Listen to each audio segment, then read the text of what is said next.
Bom dia, boa tarde e boa noite. Eu sou Pedro Laércio. Eu sou Áquila Fernandes. Você não é o Marcelo. Quem é Não você? sou Marcelo Amorim. Quem é E esse é o você? Protagon Podcast.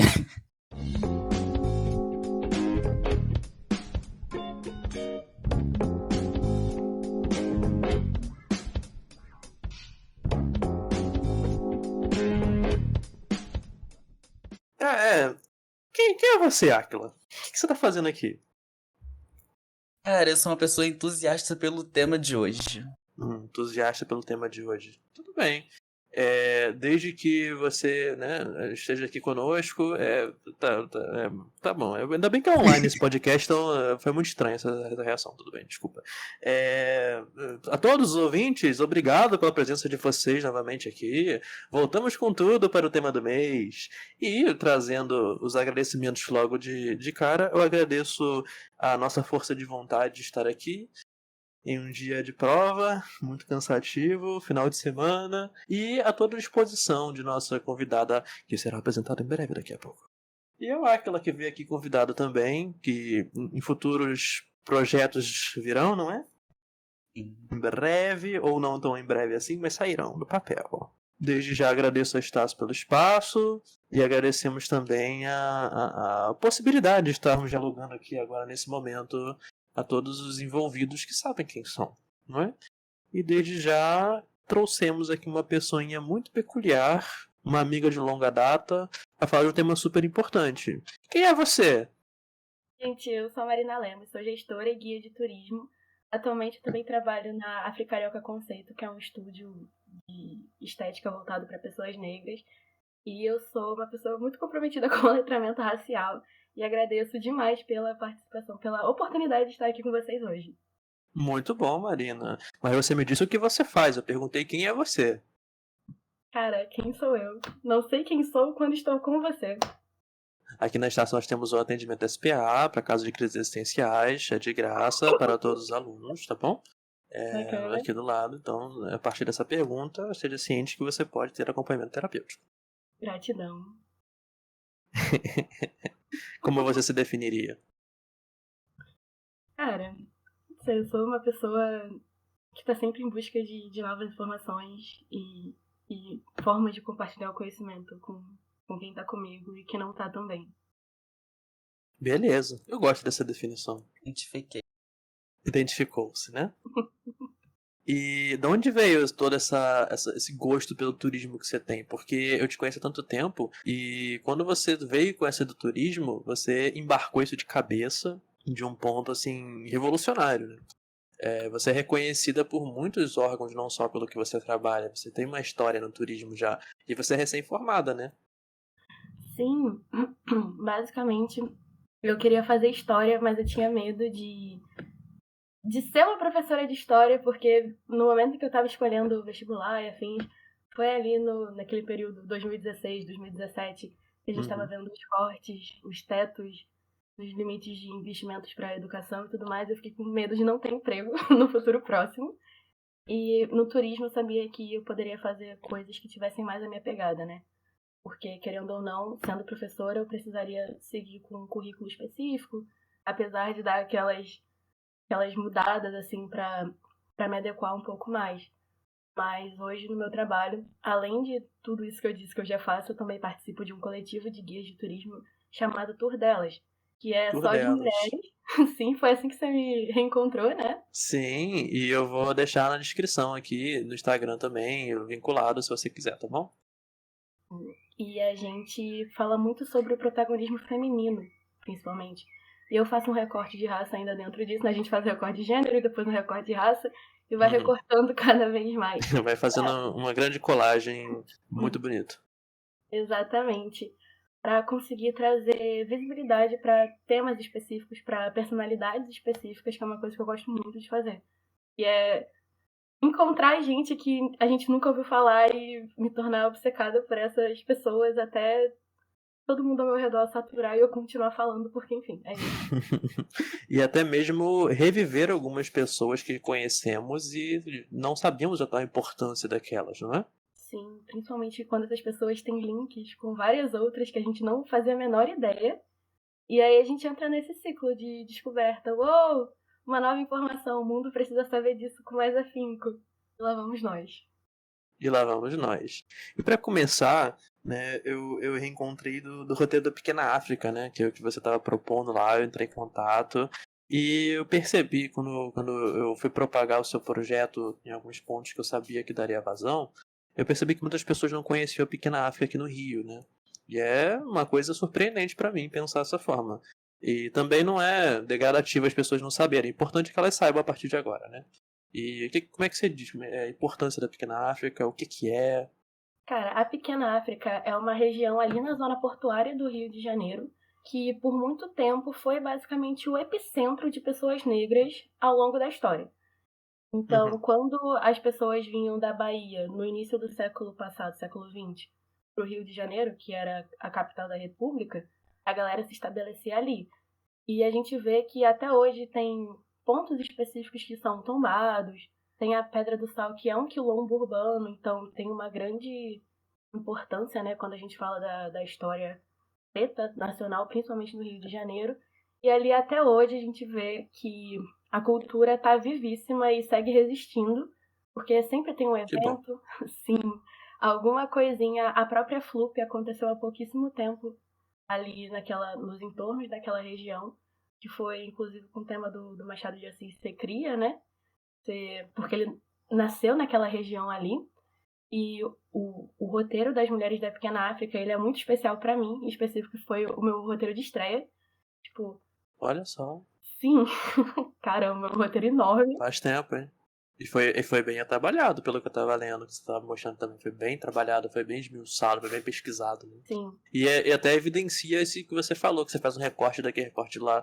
Você realmente faz uma colagem enorme, né? A sua função nisso tudo é muito primordial, né? De trazer pontos de vistas que você foi ofuscado pela era, né? Pelos tempos, pela visão política, pela visão cultural eugênica que podia vir a ocorrer, né? E você tá ali para mostrar, olha, esse é um roteiro feito por uma pessoa que quer evidenciar alguma coisa. com toda certeza.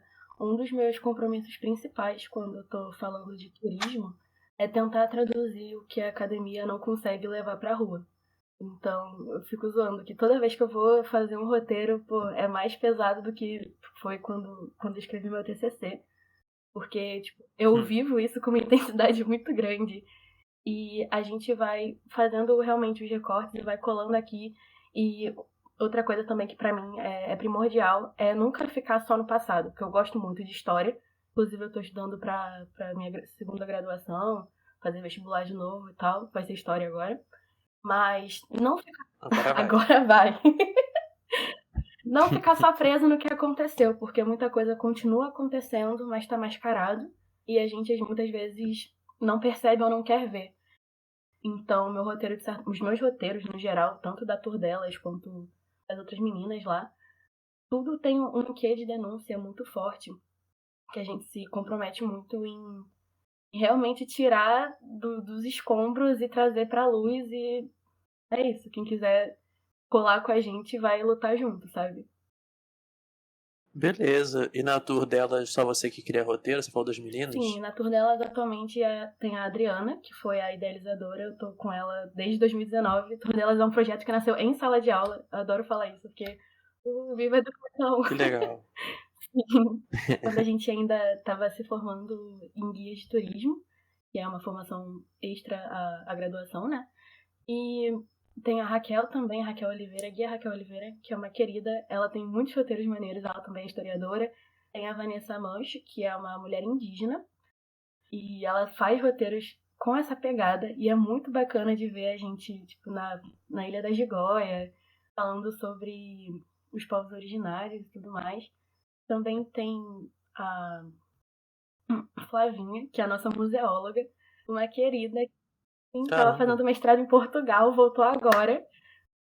Em breve teremos projetos sobre museus. Também em breve lançaremos um roteiro sobre o voto feminino. Então, fiquem ligados aí que vai ser muito maneiro. Caraca, cara, quantas pessoas com linhas teóricas muito diferentes, né? Ideologias muito diferentes, mas que tangem na cultura nacional, né? como ela deve ser, né? Não só ideologicamente proposta para um lado, né? Exatamente. É muito bacana ver que a Tour Delas é um projeto que ele é muito amplo. Assim, é o que eu vejo no turismo. O turismo ele é a possibilidade de você explorar diversos temas de formas muito específicas. Assim, se você quiser falar sobre, sei lá, botânica, igual a Aquila ali falando de sei lá o que a gente começou a falar. Beleza, a gente consegue fazer uma trilha e mostrar um negócio em loco, sabe? Com a maior tranquilidade do mundo. Ou então pegar um rolê mais, sei lá, terapêutico. E super funciona, sabe? Lembrando de ser ético dentro de todo esse processo. Pode Legal. juntar as E, duas coisas, tipo, a fitoterapia, colocar a parte mais indígena, aí durante o tour faz uma amostragem de como era. Cara, Vai todo mundo sair incrível. cara, olha que maneiro. e você falou de fitoterapia. Pode Desculpa, falar, olha Maria. que maneiro que pode ser. Não sei nem se já existe. E, cara, tipo, a gente vai pro turismo de cura do nada, sabe? O turismo é uma coisa legal de se ver como também instrumento de reparação histórica. Então é uma cura que pode ser tanto espiritual, uma cura social. Com toda certeza. No meu TCC, eu usei o turismo como uma ferramenta de exercício da cidadania. Essa foi a premissa de tudo. Porque, tipo, o turismo é um direito e muitas pessoas não têm acesso a quase nada e o turismo se torna quase um luxo. E isso pra mim tá muito fora da realidade, sabe? A gente deveria ter acesso a muita coisa. Eu luto muito por isso. E qual é o nome da idealizadora? Adriana Jackson. Adriana Jackson. Então, grande abraço, Adriana Jackson, por ter formado uma pessoa como a Marina, que está aqui nos elucidando agora, e por esse projeto lindo que eu venho acompanhando de longe assim, por bastante tempo e divulgando até nas mídias onde eu consigo. Então, desde já, parabéns e obrigado, como sempre. De uma pessoa que constrói conhecimento para uma pessoa que executa conhecimento, constrói e executa conhecimento, tá? E você falou, Aquila, sobre fitoterapia, certo? Sim, E como é que você chegou nesse tema? O que é isso? Porque eu não desconheço. uma coisa que eu queria abordar no futuro podcast que eu irei formar. Fala sobre conhecimento ancestral, tanto indígena quanto africano, fazendo parte da ciência brasileira esquecida.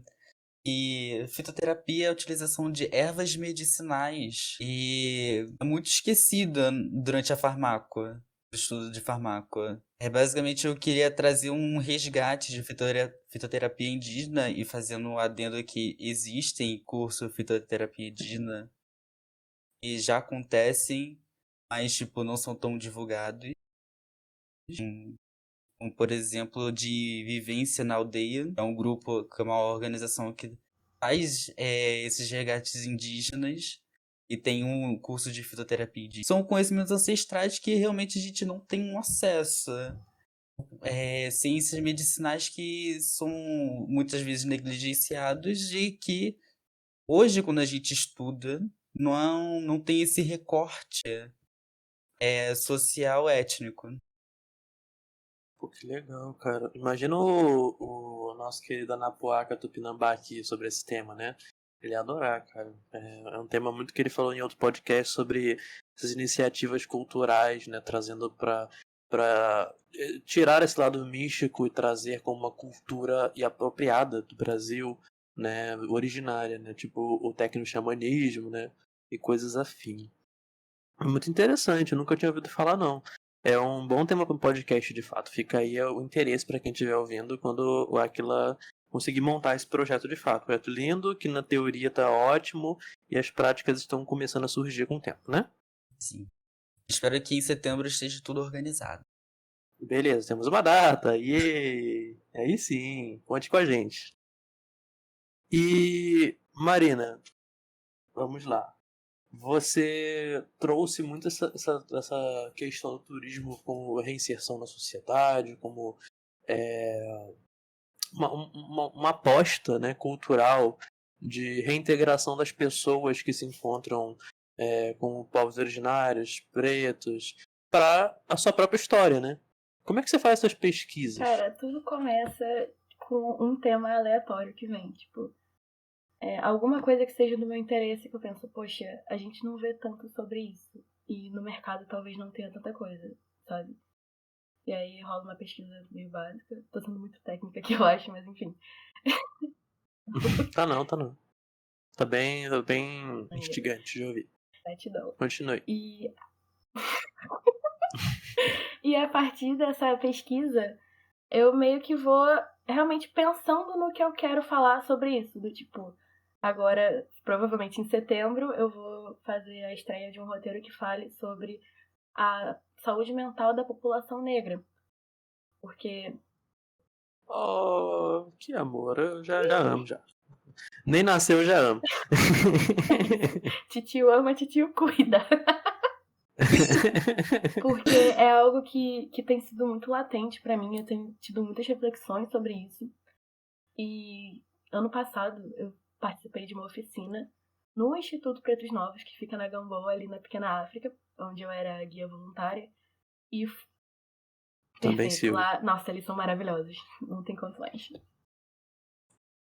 E teve uma oficina sobre a saúde mental mesmo da população negra, e é tudo muito alarmante pensar que em vários níveis a gente continua sendo vítima de um monte de coisa que é algo super estrutural.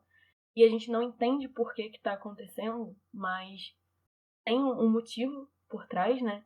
E eu acho que é importante a gente saber de tudo isso. Até pra saber lidar da forma adequada, enfim.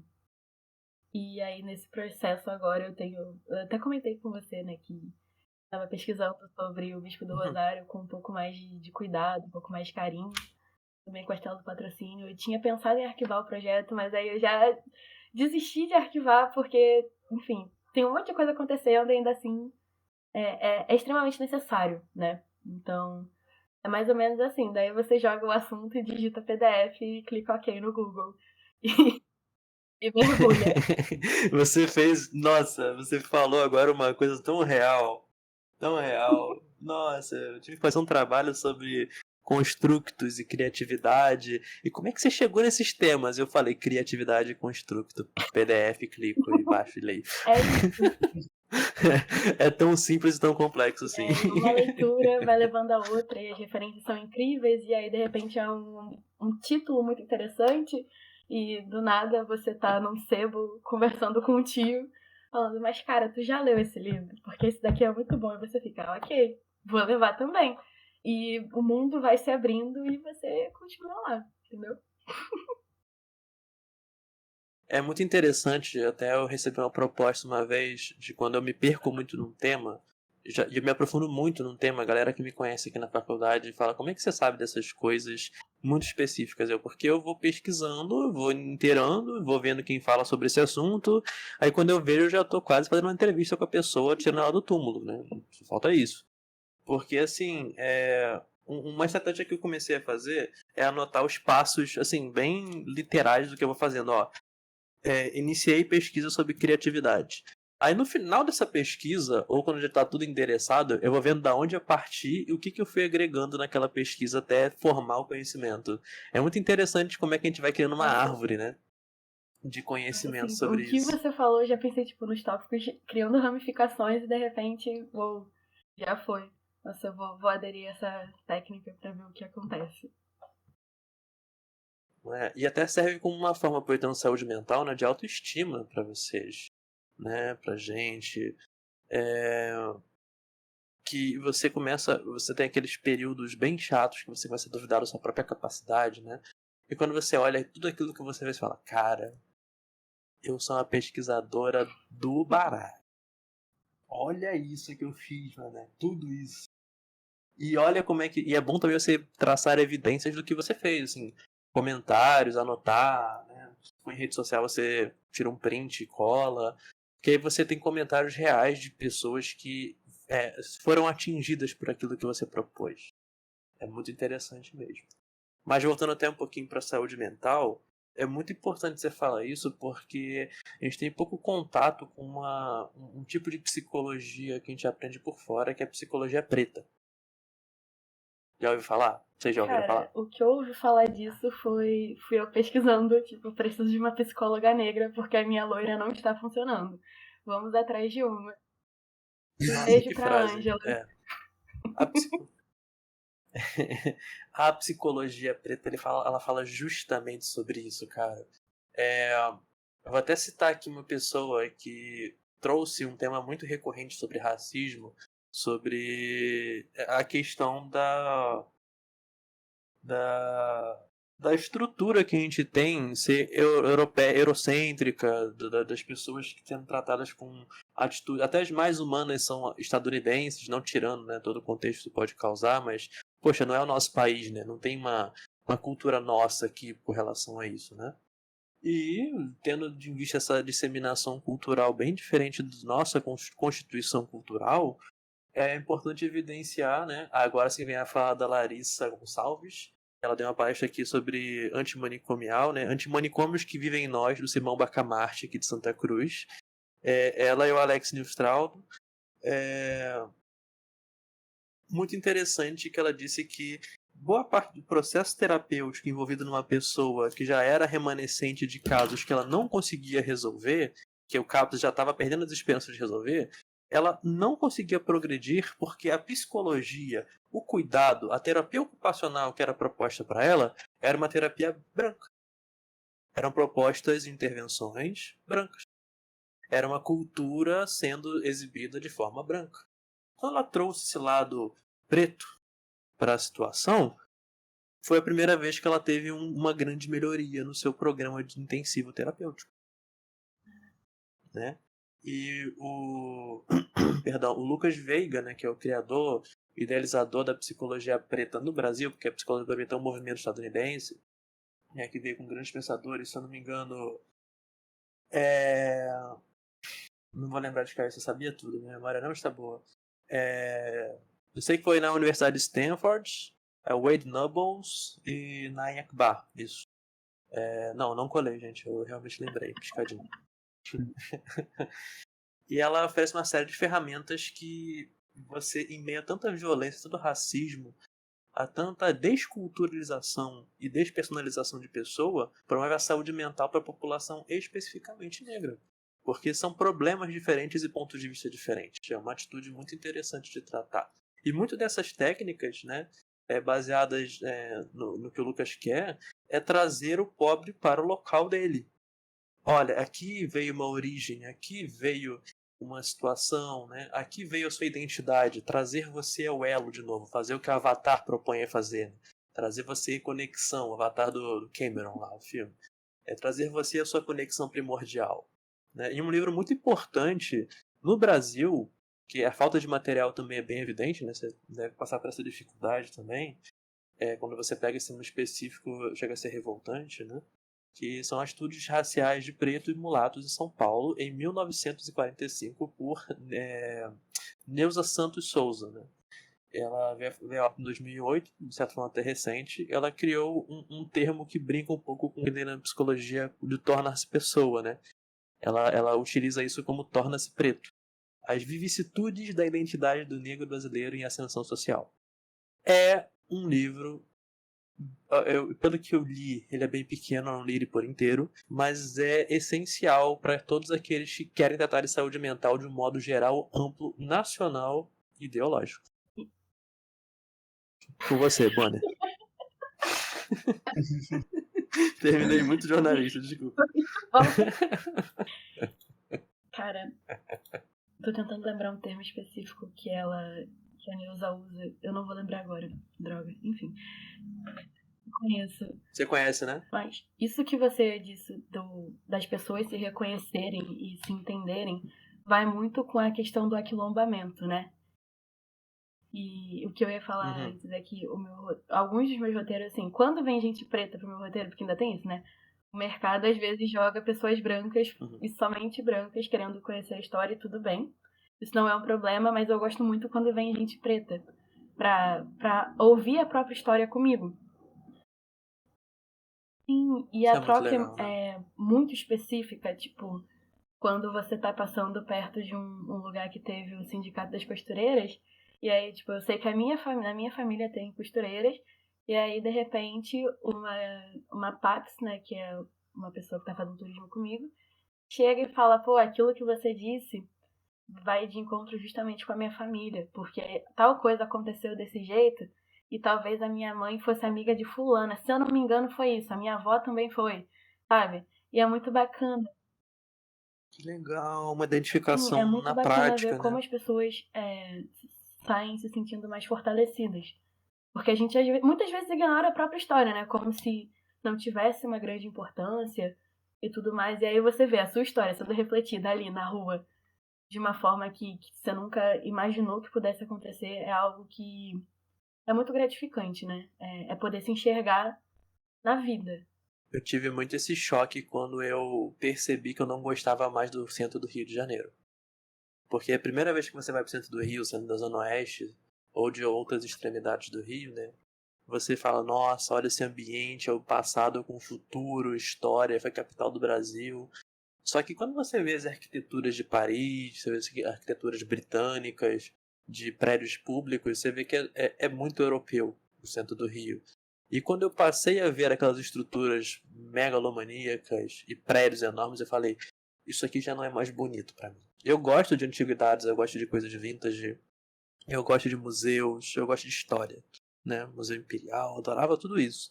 E esse baque pra mim foi, poxa, já não me representa tanto. E eu fui buscando no centro do Rio alternativas culturais, né, para trazer um pouco dessa cultura não tão eurocêntrica pra gente. É muito chocante quando você dá-se conta, né? Sim, e a todo tempo, pelo menos eu sinto que eu faço um esforço para tentar ressignificar essas coisas. Tipo a negociação das artes, em que o ponto. Esse roteiro surgiu partindo do ponto em que eu falei: caramba, mas todo mundo sabe, todo mundo entre aspas, né?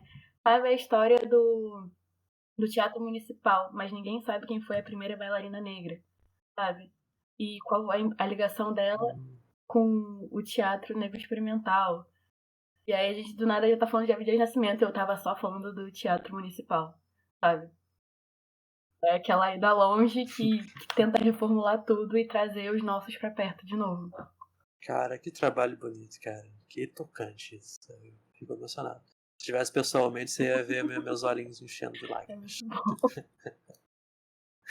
Me emociona muito com cultura e coisas assim. Quero muito fazer vários estudos com Quê? você.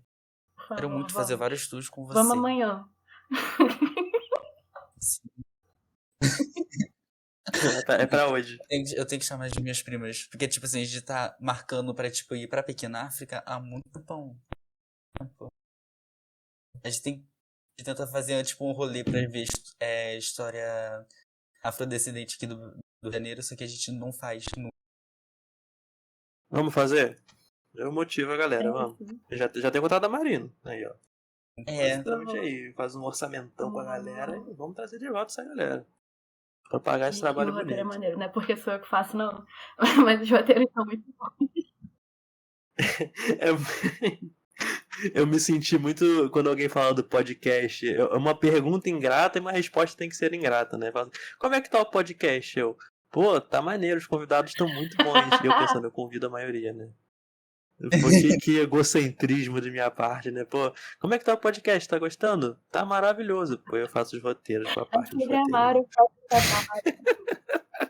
É muito esse sentimento. Mas isso é bom porque não só a gente tem que reconhecer como. Não só as pessoas, como a gente tem que reconhecer também que é bom o que a gente faz. É bom.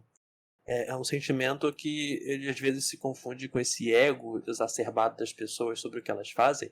Mas é bom saber que a gente faz coisas boas também, né? Coisas com qualidade, que você olha e fala, nossa, eu podia Gosto muito moldurar isso que eu fiz. de É muito bom. É sabemos muito da bom. nossa capacidade. sim, eu gosto muito de trabalhar e falar, cara, eu só vou parar quando sentir realmente orgulho disso. Entendeu? Para isso, não quero. Isso me vem uma dúvida que eu tenho, porque eu me considero uma pessoa criativa, né? E eu, às vezes, quando eu tô fissurado em fazer algo, junta com um tracinho do perfeccionismo ali, eu fico assim, pô, não tá bom. A pessoa olha o que eu escrevi e fala, isso aqui tá maravilhoso. Eu, não tá bom. Não tá bom, porque é tipo o artista que vai pintar e pra ele tá horroroso, e você que tá vendo, você chora e compra e dá dinheiro pra ele. Tá maravilhoso, de fato. É aquela síndrome do impostor, tudo isso envolve arte, né? Em geral, e criar.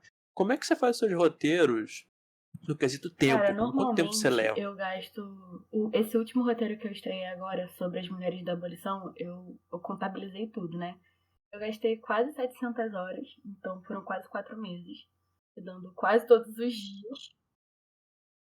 4 É uma meses. pesquisa muito densa, muito extensa, e eu gosto de me aprofundar em situações específicas, porque eu sei que o público vai perguntar coisas específicas.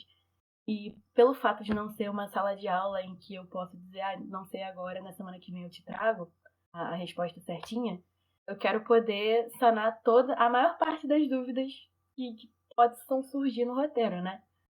Então, tipo, são várias fases de desenvolvimento e de pesquisa até eu chegar e falar, ok, isso daqui é comercial. Comercial. Às vezes não é. E aí a gente volta, eu faço uma visita técnica, passando o roteiro todo com a Adriana, a gente explode de novo, faz um brainstorming completo de novo, e vai alterando coisas aqui, coisas ali, a gente lembra de uma coisa só quando tá junto, as duas sabiam, e só lembrando na hora que tava junto, sabe? É algo muito maneiro que a gente adora fazer, inclusive. Eu adoro quando a Adriana tá junto, quando a Raquel tá junto, porque a gente sempre conversa muito sobre muitas coisas, né? É tipo, botar um monte de gente que sabe um monte de coisa e fica criando link com tudo e fala, meu Deus, isso vai ser incrível aqui. Lá naquele prédio tinha um jornal de não sei o que. Beleza, eu vou usar isso no próximo. E não sei o que. E é um caos. Mas são aproximadamente 4 meses mesmo. De desenvolvimento mesmo. Até ficar lapidado o suficiente pra ir pra rua. Sabe?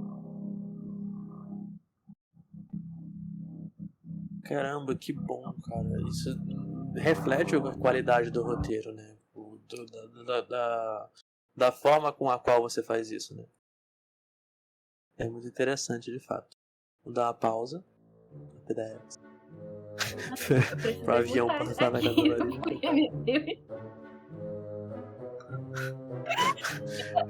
Isso parecia um peido muito longo e enorme. Profundo.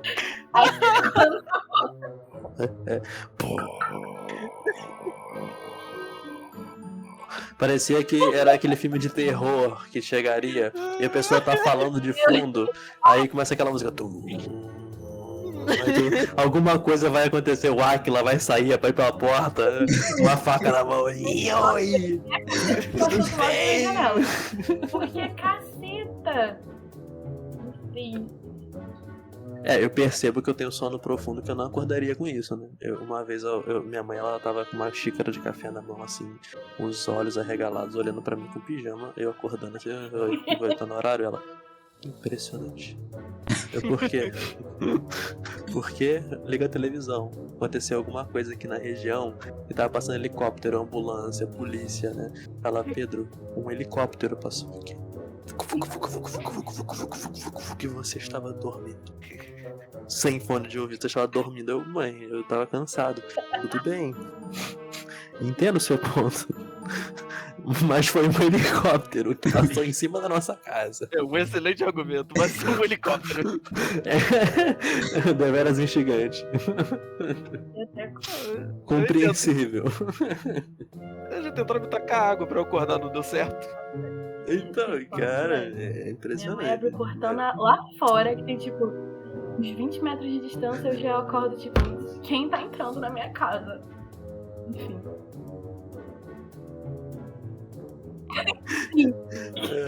Meme do Lula Molusco, quando ele dorme, ele abrindo o olho.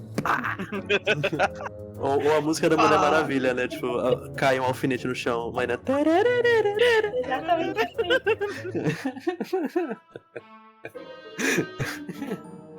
Caraca. Muito bom. Aí vamos voltar. Então, o que a gente pode retratar também nesse aspecto que você falou da saúde mental, da despersonalização, é trazer um papel muito importante para nós que estudamos saúde mental e uma presença muito marcante de pessoa que foi apagada, se não diminuída ao suficiente de não aparecer muito do contexto da Anísia da Silveira na colônia do Engenho de Dentro, né? Em sua época, perto da grande importância que a Anísio teve na reforma psiquiátrica, inegavelmente, né? Tem o livro que é Mania de Loucura, do Felipe, não me lembro exatamente o sobrenome do autor, mas Mania de Loucura você vai achar o livro da Anísio muito, muito bonitinho. E trata de uma pessoa que estava lá com ela como enfermeira, Dona Ivone Lara. Antes de sua carreira musical, ela já fazia parte da saúde mental e pediu a Anísio, né, já que ela estava ali gestoriando parte do processo terapêutico, e uma oficina de música. E isso foi anos-luz antes de existir a terapia ocupacional pela musicoterapia, né? Ela até compôs um grande sucesso dela que foi com a Marisa Monte anos depois. Ela compôs nessa situação. A letra eu não consegui achar nenhuma similaridade, né, sobre o efeito do manicomial, mas ela compôs lá com uma outra enfermeira Pétalas Esquecidas, né? Eu creio que Marisa Monte, tendo todo o seu detalhe humano sobre a postura dela, né, de ser humano, ela trouxe uma homenagem a Nise e a toda a reforma psiquiátrica e a Ivone Lara, colocando a capa desse álbum ou a capa desse hit, um mandala e um passarinho de fundo, que é o símbolo, né, do passarinho livre do lutante manicomial, né? E isso vem muito de encontro com as personalidades que a gente estava argumentando aqui no roteiro, quando a gente estava escrevendo alguma coisinha básica, né, de tópicos. Que muitas personalidades são apagadas da própria história, né? Você disse também, Marina, muitas situações você resgata a primeira bailarina, preta do teatro experimental, né? Existem outras também que eu não tenho conhecimento, mas eu lembro que essa é muito Sim, quando a marcante na gente minha área de fala de pesquisa, que é a mulher saúde mental. preta, a mulher preta tá sempre nesse contexto de cuidar, né? E ao mesmo tempo também tá muito apagada. A Dona Ivone Lara, como várias outras tias, né? Tipo, ela foi uma tia, eu considero ela uma tia, em que, assim como a tia Seata, que a gente estava falando antes ali no início, foi também super apagada e a gente fica nessa questão, né? Quem são essas outras mulheres que fizeram um monte de coisa e que foram sendo esquecidas e hoje, no máximo, tem uma notinha de rodapé que faça uma menção, ou então tem alguma relação com algum outro homem, seja o marido, o filho, o pai, que levou alguma fama, sabe? Eu fico muito indignado ainda com a fama de nossa querida Elza Soares por ter estado com Garrincha, né? Não era pra ser isso. Era pra ser Elza Soares sendo Elza Soares, né? Não é porque era um jogador de futebol famoso, sabe? Que revolucionou o futebol, de fato. Mas, poxa, ela tem todo um crédito, toda uma poesia. E ela, até mesmo no momento de sua morte, ela trouxe músicas, mesmo idosas, mesmo na condição dela, marcante, né? Eu lembro de uma que eu ouvi e fiquei ouvindo aquilo Sim, nossa. reflexivo, Eu venho triste, de ao uma mesmo tempo família que é muito encantado, sempre muito matriarcal, misto, né? que era a mulher do Então, fim do pra eu mundo, né? descobrir que a Elza Soares esteve com Mané Garrincha, eu precisei procurar. Precisei pesquisar, porque na minha família a Elza Soares sempre foi a Elza Soares, porque ela foi a Elza Soares, sabe? Não mais do que isso. E eu vejo não mais e não menos. E é muito específico na minha família, como as narrativas elas Não vão mais, não sendo menos, né? lapidadas de uma forma que eu ignoro um monte de coisa porque eu não tive contato antes, e aqui a gente sempre falou de uma forma específica, sabe? Fortalecendo essas narrativas. E que falem mais da mulher preta e dos feitos dela do que todo o resto, digamos assim, com as pessoas com que se relacionou e tudo mais.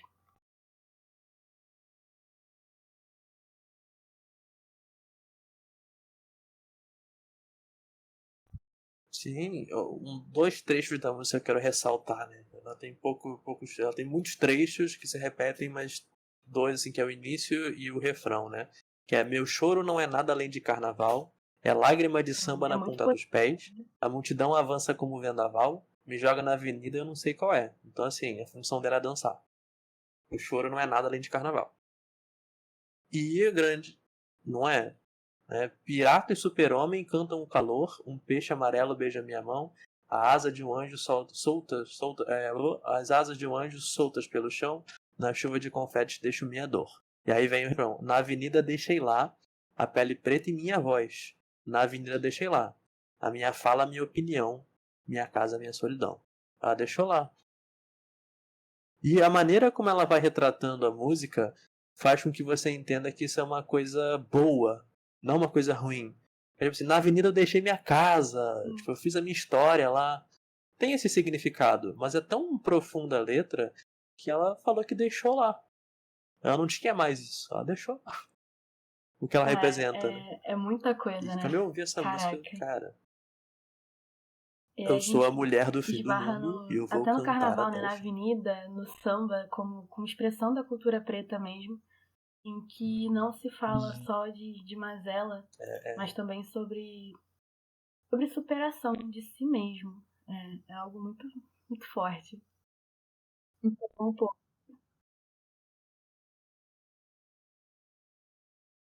Ai, é isso. E ainda complicam em carnavais dizendo que orixás não podem ser representados, né? Só Pelo faz amor de parte de Deus. tudo, tá ligando Se- tudo, mas Dentro de toda uma cultura do que é o isso. samba, do que o carnaval é, a religiosidade é um pequeno trecho disso tudo. Caraca. Representativo.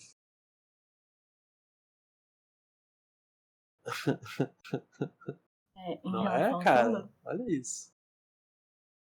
Você tem algumas outras personalidades, vocês? Vi que vocês pesquisaram um pouquinho sobre isso sim. também. Me preparando pra cá, eu cheguei a pesquisar um pouco mais sobre o Não, em Bispo do relação Rosário a e todo o isso dividiu um contexto pouco de assim. O que eu despersonalização. estava fazendo antes, pensando naquele roteiro que eu tô começando a desenvolver, e o que eu quero fazer a partir daqui, pensando em todo o tempo em que ele ficou, né, na colônia Juliano Moreira. E, caramba, deixa eu tomar uma aqui. Pensando em todo o tempo que ele ficou na colônia e também sobre tudo que ele representa pensando nas artes, né? Porque eu sempre penso na colônia. Esse rolê de falar sobre saúde mental da população negra veio quando eu, na verdade, estava reclamando que em todo roteiro eu tinha que falar de higienização urbana, das medidas sanitaristas que tiravam principalmente as pessoas pretas do centro da cidade, né? Como era a capital da República e tudo mais. E aí a gente se depara com formas estatais, né, sistêmicas, de tirar essas pessoas de circulação, que foi o caso do Bispo do Rosário, foi o caso da Estela do Patrocínio também, em que eram pessoas negras que estavam vivendo as suas vidas e, por algum motivo, foram consideradas doentes mentais, entre aspas, que, enfim, termo complexo, e que tiveram a sua história completamente redefinida em função de uma colônia de um hospital psiquiátrico, né? E a forma como isso impacta a produção dessas pessoas, eu comecei a pesquisar mais artistas que estiveram dentro desse contexto, tipo Lima Barreto. Lima Barreto, pô, cara, é muito difícil viver numa bolha, sabe? A minha mãe é professora de língua portuguesa e literatura. Lima Minha Barreto, mãe a gente não dizia que na ouve falar infância eu nada gostava de de Lima ler Lima Barreto, isso Barreto. é incompreensível. Obrigada. É. Um ícone.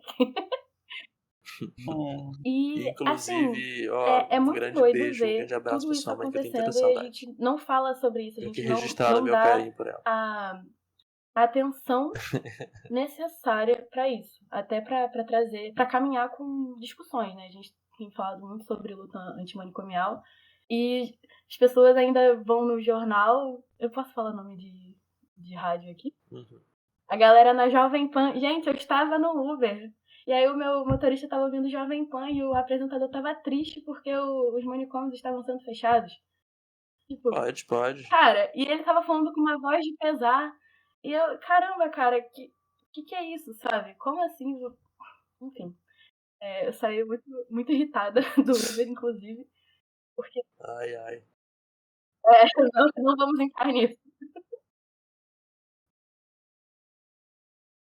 É. Você começou a me deixar irritado também.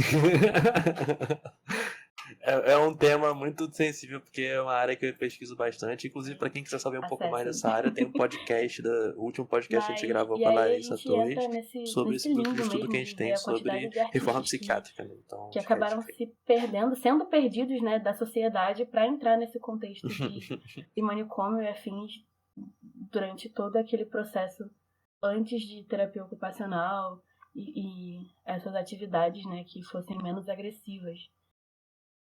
E, assim, eu falei da Estela do Patrocínio porque, nossa, eu realmente fiquei muito impactada. Comecei a pesquisar um pouco mais sobre as produções dela e o falatório dela, né? E é tudo muito, muito forte, muito potente.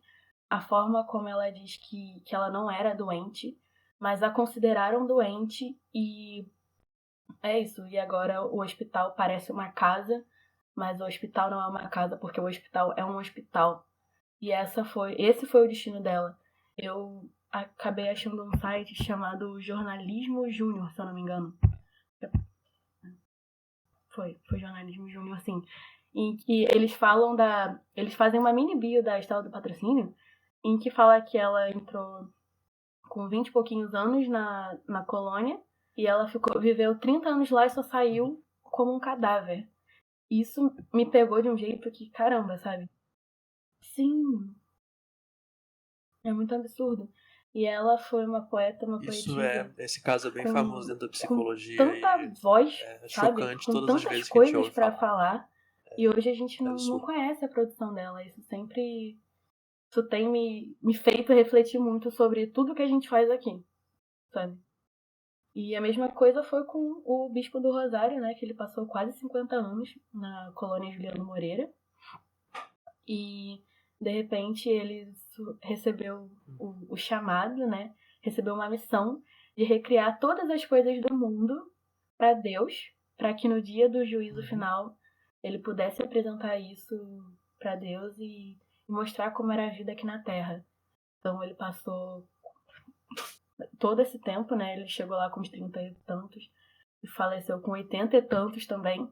Ele passou todo esse tempo produzindo inúmeras coisas, recriando cadeiras, canecas e fazendo bordados e tudo mais. E hoje, tem uma autora que é, se eu não me engano, é Fernanda de Oliveira, que ela fala. Solange de Oliveira, desculpa. Que ela fala sobre desconstruir toda a questão psiquiátrica dele e vê-lo como um artista. Apesar dele não se ver como um artista, né? Ele tinha uma missão e ele estava cumprindo aquela missão, aquilo não era arte. Mas ainda assim pensar para além dessas questões. Sim. E com muitos outros desejos além de Uma estar ali, patologia, né? Até porque além de ninguém ser queria estar ali. resumido a uma doença, uma patologia, um E quando a transtorno. gente vai, por exemplo, no Ele livro é um da artista, Silveira, ele a é uma gente vê pessoa. vários documentos, né, dos pacientes e você vê a forma como eles entravam, a frequência com que eles entravam, que eles saíam, por que eles recebiam alta e por que eles voltavam, com que frequência a própria família deixava lá, né? E tá tudo lá super exposto. Inclusive é um aparelho cultural muito bacana. Eles fazem visitas técnicas ao acervo, né, de documentos e tudo mais. É bem maneiro. Eles na verdade é uma equipe só de mulheres, né? As meninas fizeram um monte de coisa lá, foi bem bacana de conhecer, pensando.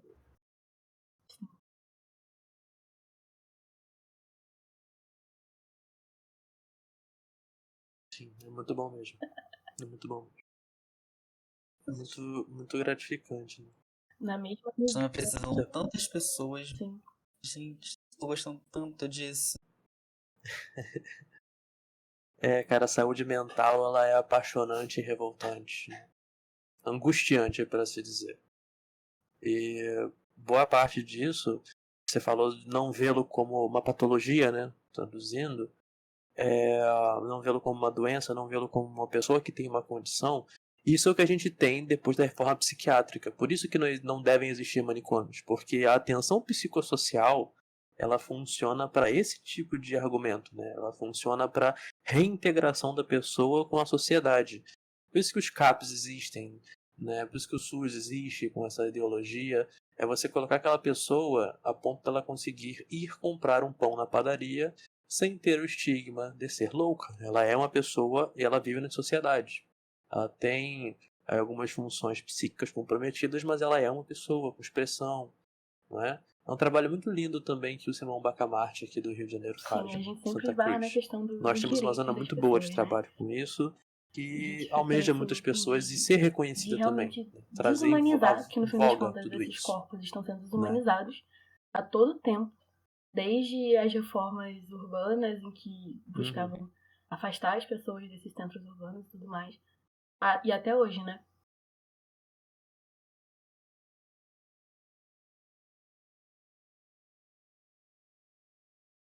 E essa é a função da psicossocial, da saúde mental e atenção psicossocial. É trazer que essas pessoas se insiram na sociedade, sim, porque elas pertencem a ela.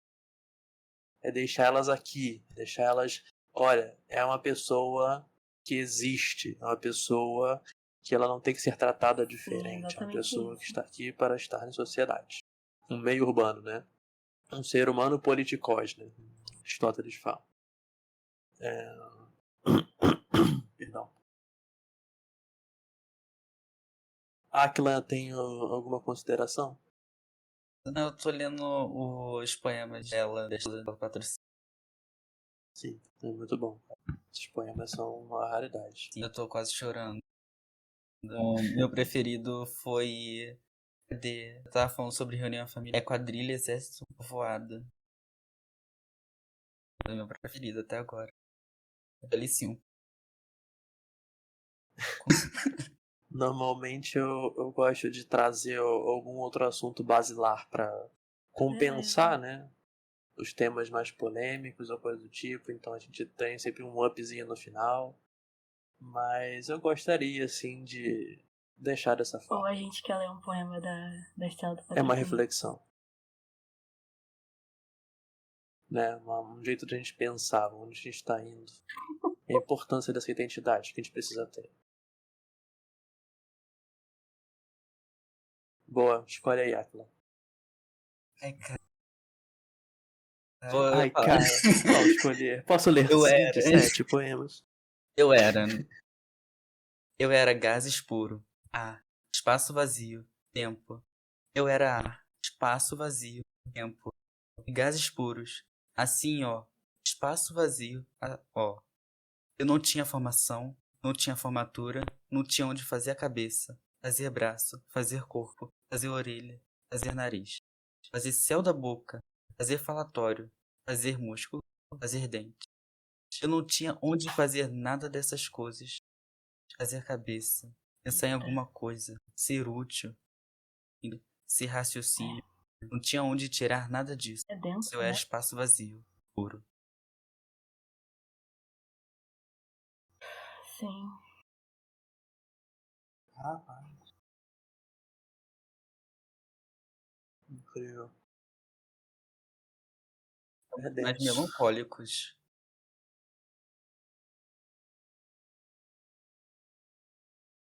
É muito interessante esse tipo de obra, porque mostra a verdade além da teoria, né? Sim. Eu acredito que o seu trabalho também é muito assim, Mari, porque você tá ali para mostrar toda aquela história que às vezes a pessoa aprende deturpada numa escola, né?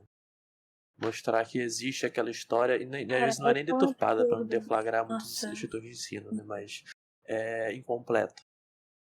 Porque as pessoas julgam que, que os alunos não têm um grau de entendimento para entender a totalidade. Definitivamente não. Preferem preferem dizer que o português se perdeu. Não tinha noção de nada. Para vir para o Brasil. Não que tinha todo um alinhamento político para tal. Né? Preferem dizer que os índios venderam a terra por espelhos. Né? Não tinha noção de nada, era um povo humilde.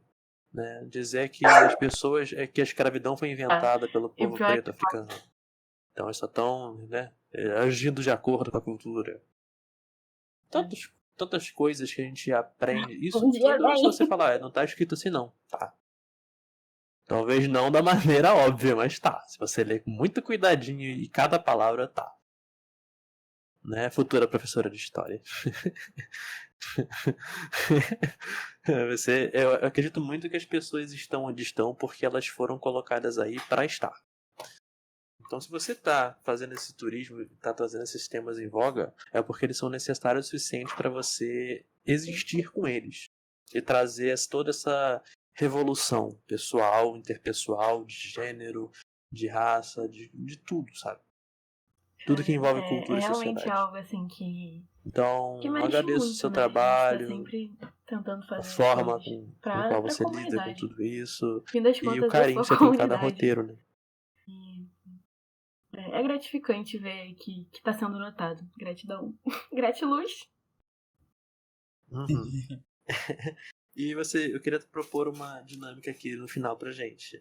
Não vai não.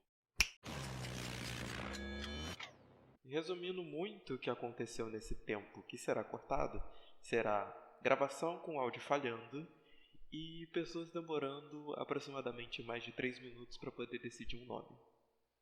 E me desculpe por ter parado o tempo, vamos voltar ao normal agora. Alguma consideração de vocês? Não tenho nenhuma. Sendo assim, obrigado pela presença de todos. Marina, obrigado pelo seu roteiro novamente. Obrigado pela sua disponibilidade de vir até aqui, nos ilustrar por todo esse tipo de tema, essa conversa maneira, vai ser gostosa. Na próxima vez que você vier vai ter café, vai ter água e talvez algumas bebidas Mais uma diferentes. vez, agradeço a oportunidade de estar aqui. Sempre incrível te reencontrar e ainda mais aqui. Ai, amei. Obrigada. Obrigado, Áquila, pela sua disponibilidade também. Né? Estamos aqui nesse modo online, sempre testando coisas novas e você é uma pessoa que promete bastante também.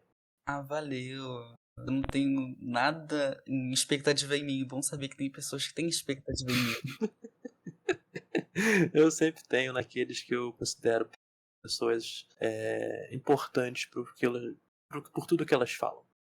Você é muito mais, além do próprio Áquila, você é uma pessoa que entende de temas. Você consegue se propor a pesquisar sobre eles. Isso é uma coisa muito importante. Fiquei bastante. Não chora. Eu fiquei todo pesquisando tudo falando. Assim, poxa. Engraçado que eu falei, olha, tem uma pessoa aqui que ela faz roteiro para roteiro de gênero, roteiro racial, aí o Áquila já olhando assim, não, né, tem podcast que tá originando aí, né? Fiquei pesquisando. E assim, tem a Marina, né? Marina, minha amiga, né? Que tem toda essa postura de falar uma coisa super importante, né? Que a gente pode falar sobre contexto racial. E o Áquila chega um pouco mais perto. Aí chegou aqui o Áquila. Então, Áquila, você pode participar? Sei! Sei! Claro! Brincadeira, Áquila.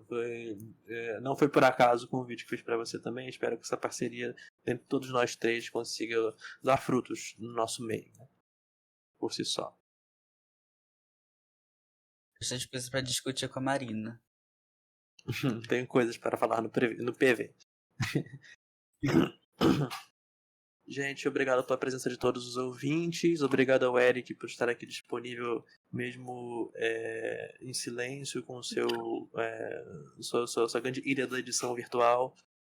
Tá bem mofado, tô precisando até de inalador aqui, tá complicado. Apareça quando você quiser aparecer. E obrigado, gente. É isso. Até mais. Beijos, fiquem bem, fiquem saudáveis.